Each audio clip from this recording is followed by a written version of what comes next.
Yo, welcome back everybody to a brand new video here on the second channel. I thought we would take a look at Lugia VSTAR in the post-rotation format. So I've done a few videos looking at the post-rotation early deck list. We've looked at a couple ways that Lugia has been seen play, but I wanted to make this video to kind of say that, yeah, Lugia VSTAR is still going to be a really good deck in the new format. If you like this series of kind of looking at older cards and how they adapt to the new format and all the different lists in Japan that are seeing play right now, let me know by leaving a like and a comment in the comment section about this idea. Like, we can look at Arceus lists next. Arceus, I know, has been doing pretty good in Japan. There's a lot of different ways Arceus is seen play. We can look at Rapid Strike stuff, Single Strike stuff. We can look at Palkia.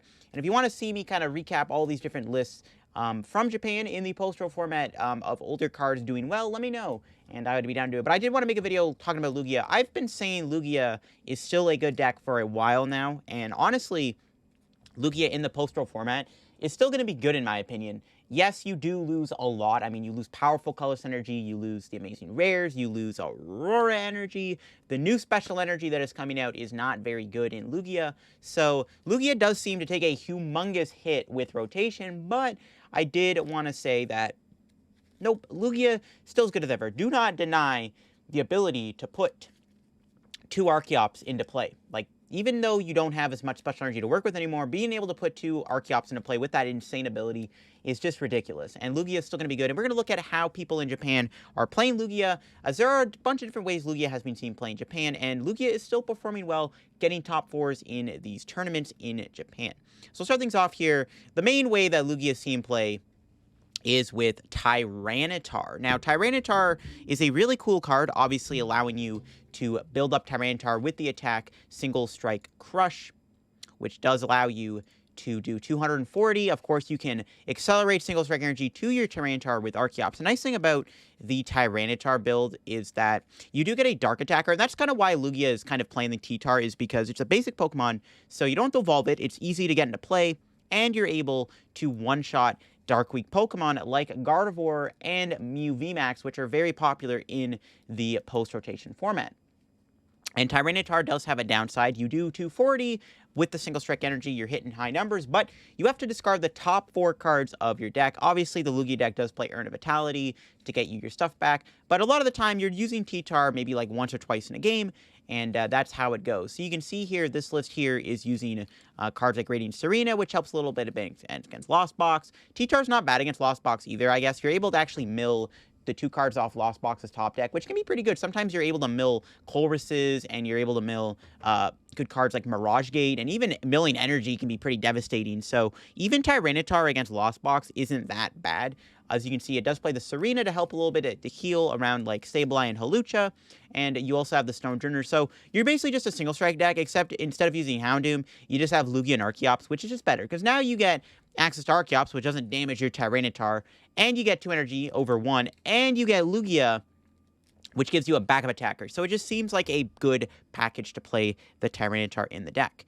Another build here is using the Yveltal, another Dark Attacker, which isn't bad. Actually, against Mew, as you can see, the list does play Drapion. Drapion is still really good against Mew. Tyranitar does need 4 energy to one-shot a Mew still, and the Drapion just helps you get over the edge a little bit easier. You can also build up Drapion against Mew if they, like, Marnie Path you. You can still, like, bench Drapion, and even if they Path your Drapion, you can still, like, Archeops to the Drapion, which is kind of funny. V-Guard Energy Drapion is also kind of lit, so you can see both builds actually optimize playing the Drapion. Some builds are only playing the 1 Lumineon. This one plays 2. The problem with Lumineon in Lugia is you don't have Aurora energy anymore, and there's no replacement special energy, and you can't get away with it. So you can see a lot of the builds just play 1 for now. And then we got another build here, once again, using the Tyranitars and opting for the Urshifu, playing Pokestop, and this one here, utilizing the block Snorlax. I'm not sure what matchup that's for, but it is a pretty cool card. I guess it's really good against Lost Box. You can slow them down a little bit. But yeah, the Tyranitar lists all kind of look the same. As you can see, they have the Stonejourner. At the very least, some play 1, some play 2. Some play 2 Lumineon. And some just play like an extra attacker, like either Drapion, Snorlax, or like Single Strike Urshifu. So we can look for more Lugia lists. And again, some lists are playing the Radiant Serena too, which is kind of cool. Which I think is nice against Lost Box. I mean, Lost Box is still insane. This build here actually opting to play Roxanne and Judge. So trying to play a very heavy kind of hand disruption build here. I guess Roxanne and Judge really good against Lost Box. So definitely can be very helpful there. But then we get into a Rapid Strike build. So Rapid Strike Lugia is another deck that I really am interested in. So Rapid Strike does not really lose too much with rotation. I mean, the most it loses is honestly the Inteleon engine. Because other than that, you can still get away with playing Empoleon. You can play Urshifu. Urshifu is really good because there's actually a lot of lightning Pokemon in the format, especially the Miraidon EX, which is looking to be a very good deck in the post-rotation format. And Urshifu counters that deck pretty easily as Gale Thrust just one-shots them.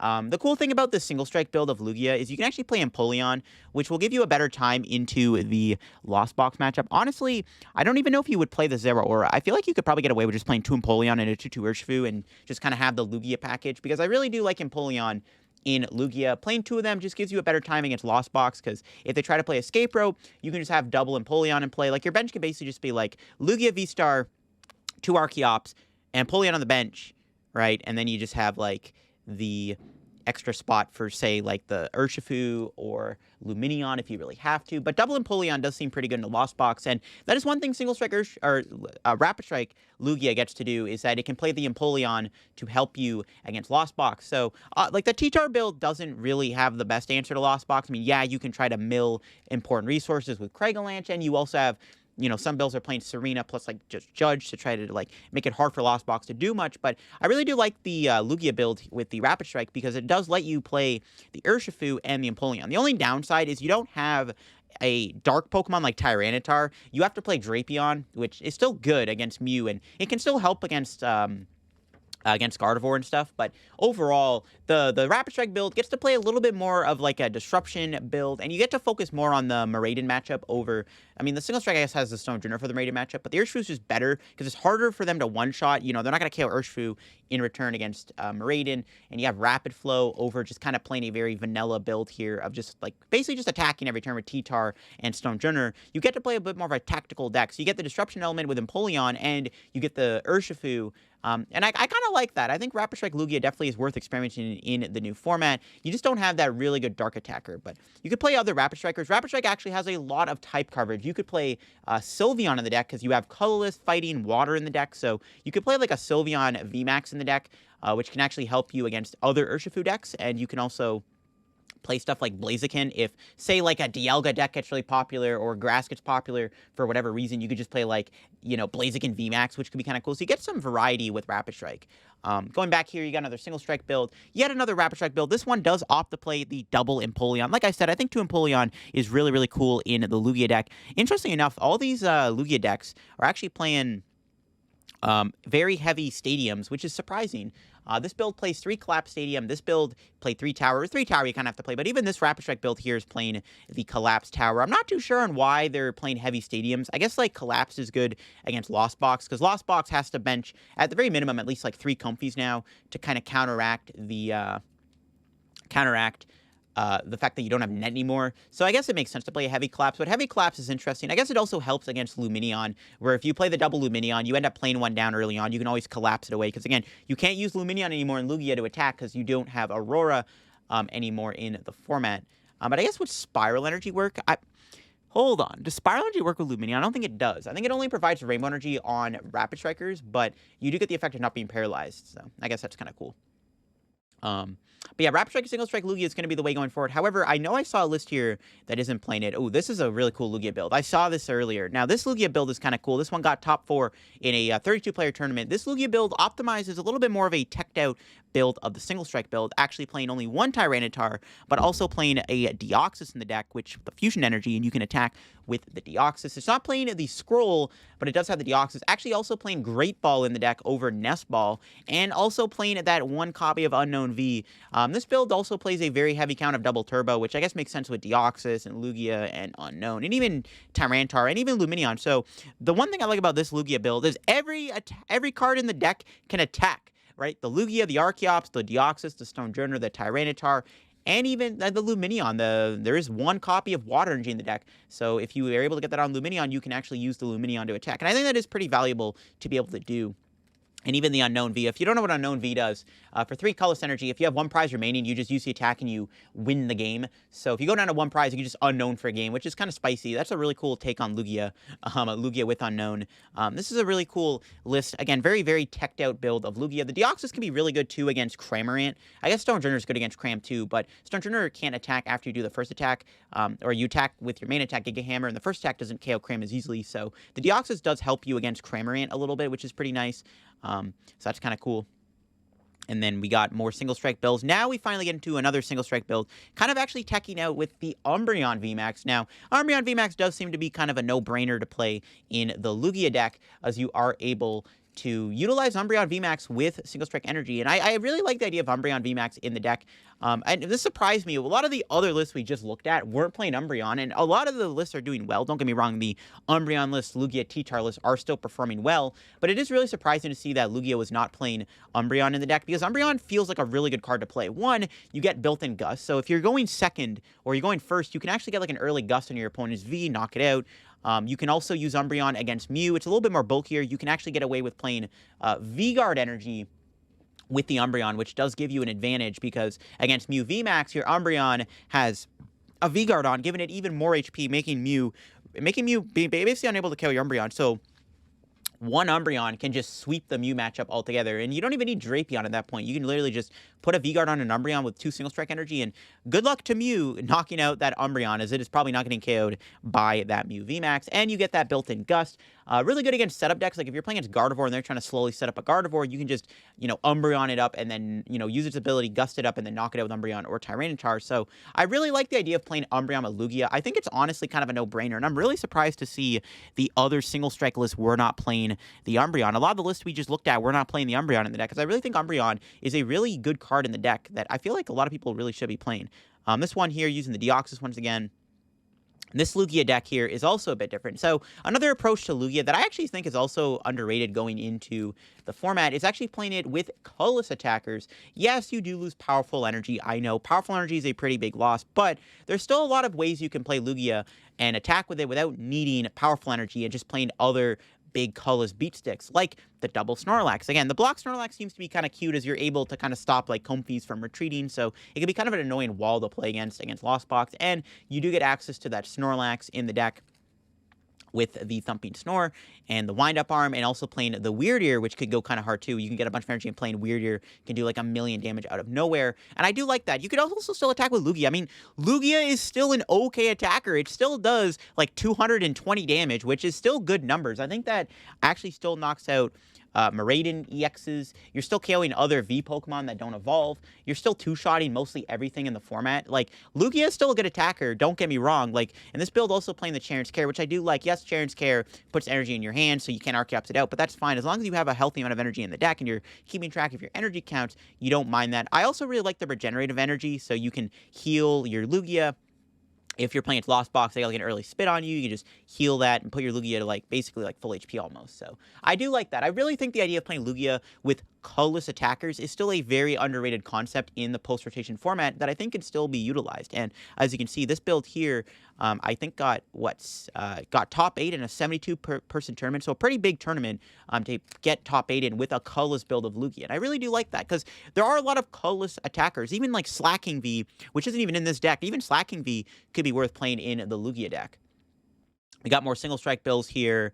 What else do we got? More T-Tar, more T-Tar. As you can see, Tyranitar is just the optimal way to play it. But again, a lot of these builds are not playing the Umbreon. We've only seen one Tyranitar build play Umbreon, which is just kind of surprising. I feel like it could see more play. This build actually played Articuno, I guess, to help. And this actually is an interesting deck. This was a 100-person tournament. This deck got top 4 in a 100-player tournament with an Articuno tech in the deck. So that's kind of cool to see. Articuno isn't great because you're actually not even playing Clap Stadium. So Articuno's sketchy because, yeah, you get rid of 2 Archeops, but you also can run the risk of it being stuck. I feel like if you're going to play Articuno, which it doesn't even seem bad, you probably want to play Collapse Stadium. Another kind of Deoxys build. I do like that. Deoxys T-Tar split seems pretty good. I mean, that's really all you need right now. This build right here is pretty spicy. This build actually playing the Meloetta and the Deoxys. I just did a video on this deck idea, not playing the T-Tar and the Stone Journer. It doesn't even play the Scroll, but it is opting for the ability to go Meloetta for 280 damage with Archeops. Being able to accelerate 4 Fusion Energy into play in a single turn for Meloetta is kind of bananas, and this build does respect that idea, and I quite like it. It's a very, very simple concept. You have Meloetta, Deoxys, you have the T-Tar and the Stone Journer to kind of help you with type coverage, and you just kind of have that one-shot potential with the Meloetta. Not playing any belt in there is kind of interesting, though. I feel like you still want to play a belt, because other Lugia decks will play V-Guard energy, and you can play the belt to kind of help. Well, I guess actually it doesn't matter, actually. So I would still play a belt, though, to kind of help you get over the edge against some Pokemon, but opting to not play the belt. This build, once again, actually playing 2 of this Block Snorlax. I think the Block Snorlax is mainly just there for Lost Box, because, again, you can slow down Lost Box quite a bit with Snorlax, as you're able to block them from being able to retreat their Comfeys, which can be very valuable. And this one here, playing Gengar. It's another Lugia deck a lot of people were expecting to see play. Was actually Lugia with Gengar. Obviously, Gengar is a really strong dark Pokemon that does multiple things. It one-shots things with that big attack, and then you have your first attack, which can do 60 for each of your Pokemon V in play. So good in those matchups where your opponent plays a lot of Vs. The problem with Gengar is it folds a little bit more easily to Lost Box because you're using a big VMAX Pokemon, so you kind of get hit harder against Lost Box, which is the downside of Gengar. But Gengar is also good into the Mew matchup because you're also a little bit more bulkier over Tyranitar and Drapion. Once again, like Umbreon, Gengar is a lot more tankier, and you only need 2 energy to KO a Mew. So even if you're not able to set up Lugia, you can just mainly attach to a Gengar and just put 2 energy on it, and then all of a sudden, Fear and Panic's one-shot at a Mew VMAX, basically. And this build here, actually playing a Golurk and an Umbreon. So once again, I really do like the idea of Umbreon, and this person does respect it. Also playing that Scroll of the Fang, doing 300 damage. The Golurk's really cool. You can de-evolve your opponent with Golurk, which is kind of cute. Could be helpful against, I guess, like EXs also, not just the VMAXs and the V-Stars. But yeah, once again, optimizing that Umbreon, which I really, really do like. We got another Rapid Strike build here. Nothing too crazy in the Rapid Strike build. Once again, another Umbreon build. And this one playing a very heavy count of Umbreon, a 3 line of Umbreon, and actually playing a little greedy, only playing 3 Archeops. In fact, not even playing as much energy, only 4 single strike, 3 impact, and 3 double turbo. So not playing any other energy, no V-Guards, no lucky energy, no gift energy, just basically just keeping it simple and playing literally 10 energy. But you do have the Urn of Vitality. This build a little bit more turbo-wise, being able to utilize Trekking Shoes, maybe to help you get Archeops in the discard pile. So it makes a little bit more sense. Also playing a lot of ball cards like Nest Ball, Great Ball, and Ultra Ball. And that's kind of cool. Now, this one here, playing the Urshifu and the Umbreon, opting to not play T-Tar, just going straight for the Urshifu-Umbreon combo. Urshifu could still be good. Again, that shred attack that it has can be very helpful if you end up getting paired against something like Goodra or Regidrago, which copies Goodra. So definitely, I respect the idea of the Urshifu-Umbreon. And again, we're seeing a lot more Umbreon now because I really do think Umbreon in Lugia is worth experimenting with. This build actually got top 16. This build's kind of cool. This is a straight Deoxys build, actually playing Deoxys alongside Zeraora and Stone Journer. So actually combining all 3 strikes in one deck. I really like that idea. Deoxys, once again, can be really good against Lost Box, really strong attacker. And then it also plays that Scroll the Fang Dragon for the Deoxys. So trying to get that 300 damage in. Then you have the Cross Fist attack, and that's really spicy. I respect it. This build here playing the Radiant Jirachi, which is kind of funny. I'm not sure how I feel about Jirachi in this deck. There's no Gloomit anymore, but I guess it could be kind of cute. And once again, here you got the Umbreon. You got another Gengar build of Lugia. Now we're getting the spice. We see a couple of different Lugia decks here. We got the Lugia deck. I forget what this Pokemon is called. Basically, though, it does more damage for each of the basic, I think, is in play. It does like 50 times. You can do like 200 or it does like 70 times, I think. So you can do like 280 if you get all 4 down. Your bench is kind of clogged up, though, with Archeops. I'm not sure how I feel about this build of the deck, but it's kind of cute, I guess. It's got 2 Shauna in the deck and a Rizu. That's kind of cute. And then, of course, we got another Lugia Colorless package. Just a very straightforward Lugia deck here. Basically just trying to tank. You got a 4/4 Lugia, you got 1 Snorlax, and one Dunsparce. Literally, the only main attacker is just Lugia, and then you have, like, Archeops, Snorlax. This is what I'm talking about. Like, this build plays 2 Chance Care to try to heal. It's got Gardevoir for some extra bulk alongside the 3 V-Guard energy. So, once again, you can see this Lugia build here trying to be very tanky and very defensive, and that is what I like. I like this build of Lugia quite a bit. I think that Lugia can still play, like, a very defensive and tanky build, and this person does optimize that idea because I really do like it quite a bit. I do like that idea. This build here playing the kind of Fusion Strike package again.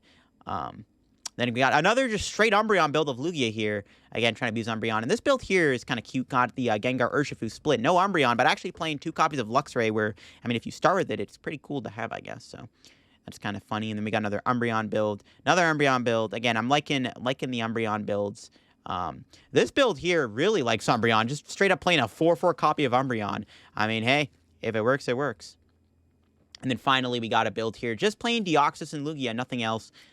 Pretty cool, actually opting to play 3 Fang Dragon, so you can just kind of go all in on the Deoxys idea, so that's kind of cool. But yeah, there you go. Those are some early Lugia lists from Japan. Once again, Lugia is not dead. We did look at 3 different ways to play Lugia. We looked at the Rapid Strike build, which I quite like quite a bit. You looked at the Single Strike build, which is the most popular way to play it, and also the Tyranitar build of Lugia being definitely the most popular. And then we looked at the Colorless build of Lugia, which I do like Colorless Lugia quite a bit. I think just kind of playing a bunch of Colorless Pokemon in Lugia post-rotation is still valuable, because as you see, both Snorlaxes are good. You can play Weirder. I think Slacking V could still be good. You could even try out like a Blissey in the deck. Hey, you can even play Miltank. Who knows?